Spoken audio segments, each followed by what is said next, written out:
पुस्तकें मानव द्वारा सर्जित चमत्कारों में सबसे महान चमत्कार है।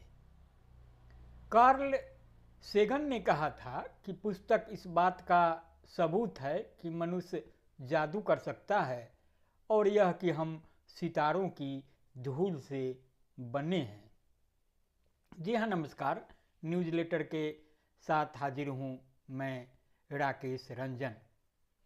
आज से अरबों बरस पहले, लगभग 13.72 अरब वर्ष पहले महाविस्फोट होता है, जिससे स्पेस टाइम जैसा कि हम इसे जानते हैं का प्रादुर्भाव होता है।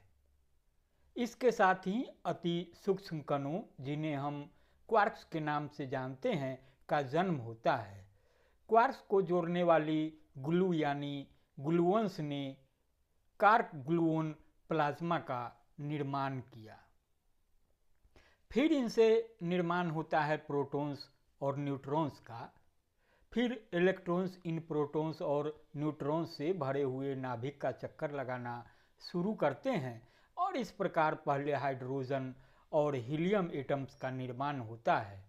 इन एटम्स के बड़े बड़े बादल जब अपने ही गुरुत्वाकर्षण के वशीभूत होकर अपने में सिकुड़ने लगते हैं तो उनमें नाभिकीय संलयन प्रक्रिया शुरू होती है और सितारों का जन्म होता है। सितारों के गर्भ में हाइड्रोजन से हीलियम, साथ ही भारी तत्वों जैसे ऑक्सीजन, कार्बन, लोहे का निर्माण होता है। ऐसे ही अरबों सितारे मिलकर आकाश गंगाओं का निर्माण करते हैं। ऐसे ही एक आकाश गंगा है मिल्की वे या मंदाकिनी।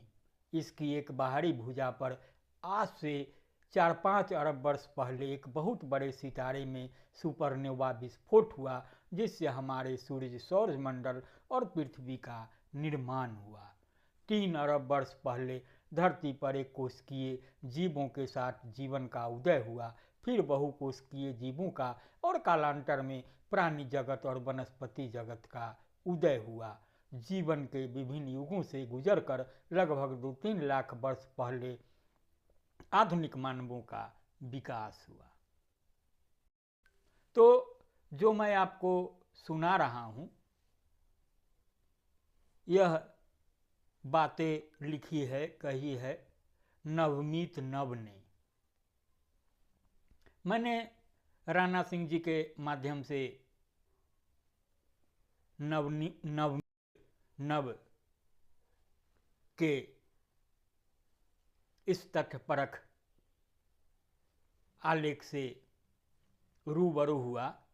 राणा सिंह जी झारखंड के देवघर में रहते हैं, सेवानिवृत्त प्रोफेसर है और उन्होंने इस रचना के बारे में, नवमीत नव के बारे में टिप्पणी की है कि नव उम्र में मुझसे लगभग आधे हैं, ज्ञान विज्ञान के मामले में मुझसे दुगुने बल्कि कई गुने, पेशे से डॉक्टर हैं।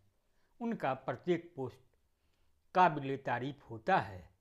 तो आप भी इसे संजीदगी से सुनेंगे, गुनेंगे और अपनी प्रतिक्रिया से जरूर अवगत कराएंगे। तो आगे बढ़ते हैं। पेड़ पौधों, जानवरों, सूक्ष्म जीवों, इंसानों, सभी उसी पदार्थ के भिन्न रूपों जैसे हाइड्रोजन, नाइट्रोजन, कार्बन, ऑक्सीजन व अन्य तत्वों से बने हैं। खैर, जब मानव समाज का विकास हुआ और मानव ने प्रकृति के साथ अपने व्यवहार से जो ज्ञान प्राप्त किया उसको सहेजना शुरू किया। पहले मौखिक तौर पर, फिर चित्रों व चिन्हों के माध्यम से। चिन्हों से लिपि का विकास हुआ। लिपि को पहले मिट्टी और पत्थरों पर उकेरा गया, फिर विभिन्न पेड़ों की छालों व पत्तियों पर। फिर चीनियों ने कागज का आविष्कार किया। सिल्क रूट के माध्यम से यह पूरे एशिया व यूरोप में पहुंचा। आज पूरी दुनिया में अरबों पुस्तकें हैं जो मानव का आज तक का संचित ज्ञान अपने में समेटे हुए है। कागज की पुस्तकों से आगे e books, PDF, digital books और अब मशीन लर्निंग लैंग्वेज मॉडल्स, जिन्हें हम कथित तौर पर AI कहते हैं, तक का विकास हुआ। आज हमें हाथ के एक इशारे पर दुनिया भर की जानकारी मिल जाती है। यह पूरी कहानी है इस महान ब्रह्मांड की महान कॉस्मिक यात्रा की, मनुष्य की जीवटता और ज्ञान के विकास की यह यात्रा है पुस्तकों की। वैसे आज कार्ल सेगन का जन्मदिन भी है। तो सुनने गुनने के बाद प्रतिक्रिया से ज़रूर अवगत कराएंगे, लाइक करेंगे, शेयर करेंगे।